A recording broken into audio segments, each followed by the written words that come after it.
What's up, everybody? This is Read the Bible with me. I'm Stan Jr., and today we're looking at Mark chapter 7. I'm going to take a minute and thank all of my patrons for your generous donations. If you'd like to become a patron, you can click the link in my description. As you know, I can't do this without the support of people who believe in the gospel. So thank you so much for supporting the ministry. Now, if you haven't subscribed, I don't know why you haven't yet. Please smash that subscribe button so we can stay connected and we can do this reading the Bible journey every day together. Okay? Let's look at Mark chapter 7. It says, "Now when the Pharisees gathered to him with some of the scribes who had come from Jerusalem, they saw that some of his disciples ate with hands that were defiled, that is, unwashed. For the Pharisees and all the Jews do not eat unless they wash their hands properly, holding to the tradition of the elders. And when they come from the marketplace, they do not eat unless they wash. And there are many of other traditions that they observe, such as the washing of cups and pots and copper vessels and dining couches.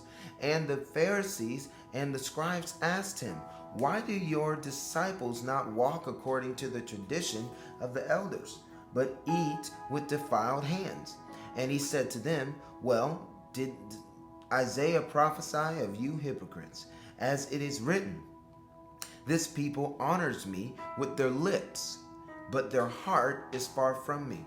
In vain do they worship me, teaching as doctrines and the commandments of men. You leave the commandment of God and hold to the tradition of men.' And he said to them, 'You have a fine way of rejecting the commandment of God in order to establish your tradition. For Moses said, "Honor your father and mother," and whoever reviles father or mother must surely die.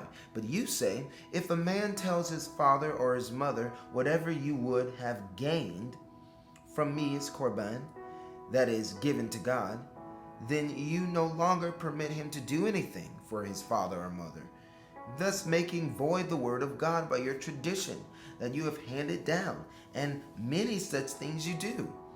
And he called the people to him again and said to them, 'Hear me, all of you, and understand. There is nothing outside of a person that by going into him can defile him, but the things that come out of a person are what defile him.' And when he had entered the house and left the people, his disciples asked him about the parable. And he said to them, 'Then are you also without understanding? Do you not see that whatever goes into a person from outside cannot defile him, since it enters not his heart, but his stomach, and is expelled?' Thus he declared all foods clean. And he said, 'What comes out of a person is what defiles him. For from within, out of the heart of man, come evil thoughts, sexual morality, theft, murder, adultery, coveting, wickedness, deceit, sensuality, envy, slander, pride, foolishness. All these evil things come from within, and they defile a person.' So it's very important to understand that it's not what you put in your body that defiles you, but it is what you say out of your mouth. It says, out of the mouth, out of the heart, the abundance, out of the mouth, the abundance of the heart speaks. So the mouth speaks what's inside of you. And if you are a person that care more about what people are eating than what people are saying out of their mouth, right? So today, it's not about so much what you ate, but it's about what you said to people around you that defiles your body. And so, if we're looking at this, Jesus is more concerned with what you say out of your mouth than what you put into your mouth. Verse 24 says, "And from there he arose and went away to the region of Tyre and Sidon. And he entered a house and did not want anyone to know, yet he could not be hidden. But immediately a woman whose little daughter had an unclean spirit heard of him and came and fell down at his feet. Now the woman was a Gentile, a Syrophoenician by birth, and she begged him to cast out the demon of her daughter. And he said to her, 'Let the children be fed first, for it is not right to take the children's bread and throw it to the dogs.'" So he's saying it's time for the children to eat right now. The dog will eat later. And he says, but she answered him, yes, Lord, yet even the dogs under the table eat the children's crumbs. So even the dogs eat before they're supposed to. And so, she answered him and said, yes. And he said to her, for this statement you may go on your way, and the demon has left your daughter. And she went home and found the child lying in bed and the demon gone. Verse 31, then he returned from the region of Tyre and went through Sidon to the Sea of Galilee, in the region of Decapolis. And they brought to him a man who was deaf and had a speech impediment. And they begged him to lay his hand on him.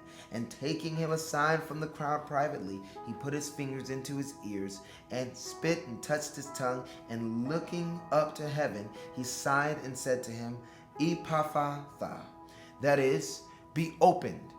And his ears were opened, his tongue was released, and he spoke plainly. And Jesus charged them to tell no one, but the more he charged them, the more zealously they proclaimed it.